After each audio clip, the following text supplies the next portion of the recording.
بھی ذرہ برابر امام شافعی رحمہ اللہ کے قلب میں نہیں آ سکتی مومن کے، اس لیے کہ جیسے امام ابی حنیفہ واجب التعظیم ویسے امام شافعی واجب التعظیم، دونوں آفتاب اور مہتاب ہیں دین کے، دونوں سے نور حاصل ہو رہا ہے، برکت حاصل ہو رہی ہے، تو کس طرح سے جائز ہے کہ ادنا درجے کی گستاخی؟ تو گستاخی کرنا جہالت کی علامت ہے، استہزاء کرنا جہالت کی علامت ہے۔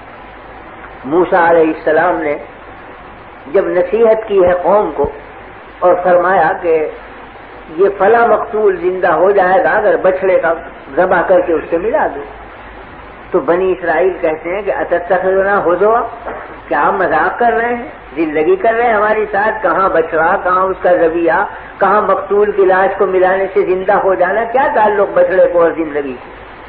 اتتخذنا ہزوا، کیا مذاق کرتے ہیں آپ؟ فرمایا قال اعوذ باللہ ان اکون من الجاہلین، میں اللہ سے پناہ مانگتا ہوں کہ میں جاہلوں میں شمار ہوں، یعنی دلگی اور تمسخر جاہل کی علامت، یہ تو جاہلوں کا کام ہے، علم کا والوں کا کام نہیں ہے کہ تمسخر کریں، اس لیے کہ وہ ادب کے خلاف ہے اور ادب پر دین کا مدار، تو تمسخر بے ادبی اور بے ادبی سے دین ضائع ہوتا۔ تو ایک ہے رائے کا اختلاف، ایک ہے کسی عالم سے مسلک کا اختلاف، لیکن ایک ہے اس کی بے ادبی، اختلاف جائز ہے، بے ادبی کسی حالت میں جائز نہیں۔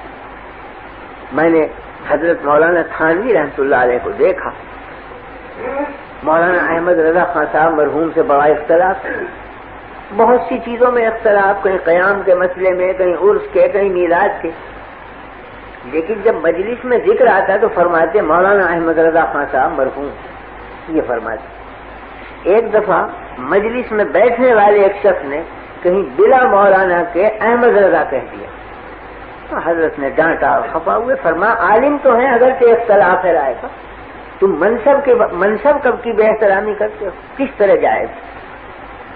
رائے کا اختلاف اور چیز ہے، ایک عالم کی عزت کرنا اور چیز۔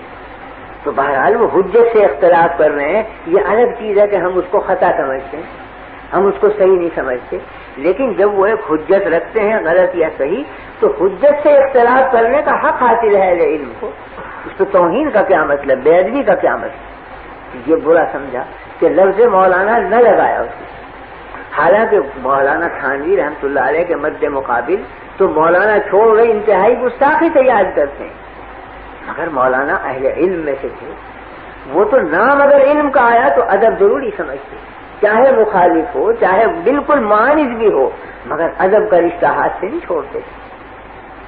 میں نے سنا واقعہ حضرت مولانا محمد قاسم صاحب رحمۃ اللہ علیہ نانوتوی کا کہ دہلی میں قیام تھا تو حضرت کے خدام میں تھے وہاں چند حضرات مقیم، ایک تو حضرت شیخ الہند مولانا محمود حسن صاحب موجود تھے، دوسرے شاگرد مولانا احمد حسن صاحب محدث امروہی وہ بھی وہاں موجود تھے، حاجی امیر شاہ خان صاحب مرحوم وہ بھی حضرت کے خدام میں تھے، وہ بھی موجود تھے۔ تو مولانا احمد حسن صاحب مرحوم نے اپنے ہمجولیوں میں بیٹھ کر یہ فرمایا کہ بھائی دلی میں لال کنویں کی مسجد کے جو امام ہیں ان کی قرأت بہت اچھی ہے، تو چلو کل صبح کی نماز ان کے پیچھے پڑھیں گے، قرآن شریف بہت اچھا پڑھیں۔ تو شیخ الہند رحمۃ اللہ علیہ نے غصے میں فرمایا کہ تمہیں شرم نہیں آتی بغیر، وہ ہمارے حضرت نانوتوی کی تکفیر کرتا ہے وہ امام، ہم اس کے پیچھے نماز پڑھیں گے؟ جب وہ حضرت مولانا کو کافر کہتا ہے ہم نہیں پڑھیں گے ایسے شخص کے پیچھے نماز، اور کوئی ذرا سخت لہجہ اختیار کیا۔ یہ جملے حضرت نانوتوی کے کان میں پڑے۔ تو اگلے دن حضرت نانوتوی رحمۃ اللہ علیہ ان سب شاگردوں کو لے کر اسی مسجد میں پہنچے صبح کی نماز پڑھنے کے لیے، اسی امام کے پیچھے جا کے نماز پڑھی۔ نماز کا جب سلام پھیرا تو چونکہ لوگ اجنبی تھے یہ، تو نمازیوں نے دیکھا کہ بھئی یہ ہیں تو کچھ علماء صورت مگر ہیں اجنبی، تو کچھ کے گوئیاں ہوئی کون ہے معلوم ہوا کہ تو حضرت مولانا محمد قاسم صاحب اور یہ ان کے شاگرد مولانا شیخ الہند محمود الحسن صاحب ہیں، اور یہ مولانا احمد حسن محدث امروہی ان کے تلمیذ ہیں۔ اب امام کو سخت حیرت ہوئی کہ میں تو انہیں رات دن کافر کہتا ہوں اور یہ نماز پڑھیں آج۔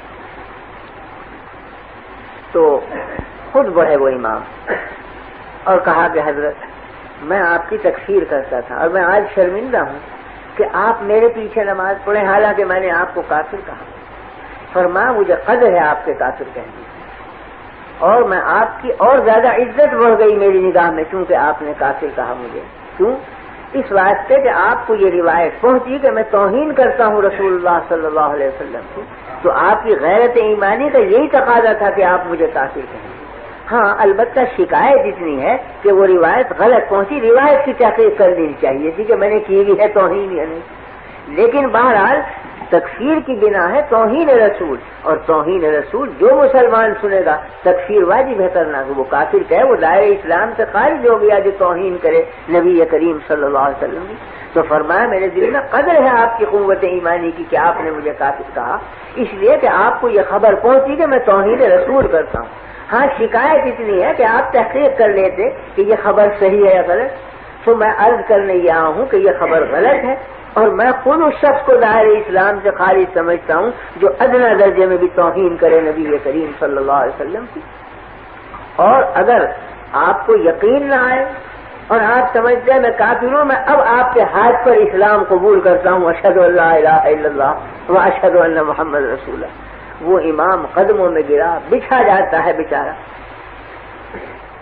تو بات صرف یہی تھی کہ ان حضرات کے دلوں میں تواضع للہ اور ادب مع اللہ اس درجہ بڑھا ہوا تھا کہ نفسانیت کا جیسے شائبہ نہ رہا ہو، اور حقیقت کو سمجھتے تھے. تو استہزاء یا تمسخر یا بے ادبی یہ تو بجائے خود ہے، بے قدری تک بھی نہیں کرتے تھے اپنے معاندوں کی، بلکہ صحیح محمل پر اتار کر یہ کہتے تھے کہ یہ جو ہمیں کافر کہتے ہیں یہ بھی ان کی قوت ایمانی کی دلیل.